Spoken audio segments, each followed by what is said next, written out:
ఫైనల్గా చెన్నైలోనే చర్చ్కి అయితే వచ్చేసాం. మేమైతే ఫస్ట్ మౌంట్ ఆఫ్ థామస్కి అయితే వెళ్ళాము. అక్కడైతే థామా గారిని చంపడం జరిగింది. అక్కడ కూడా చాలా బాగుంది, చాలా కొండపైకి. అక్కడైతే వ్యూ, అలాగే అక్కడ ఉన్న ప్రతి ఐడల్స్ అయితే బాగున్నాయి. ఇక్కడికి వచ్చేసరికి ఇక్కడైతే బరియల్ చేయడం జరిగింది. ఇక్కడైతే మాత్రం ఆయన సమాధి ఉంది. ఇదంతా కూడా చాలా పీస్ఫుల్గా ఉంది. అలాగే చాలా మంది కూడా టూరిస్టులు వాళ్ళందరూ కూడా వచ్చి ప్రేయర్ చేసుకుంటున్నారు. మేము కూడా కొంతసేపు ఉన్నాము.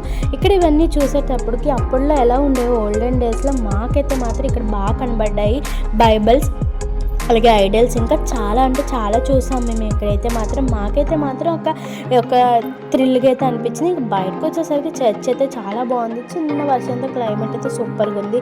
ఇక్కడైతే వీడియోస్ అయితే తీసుకున్నాను నేనైతే. ఇదైతే అబ్రాడ్ కంట్రీస్లో ఉన్న చర్చెస్లా ఉన్నాయి కదా, నాకైతే మాత్రం బాగా నచ్చింది.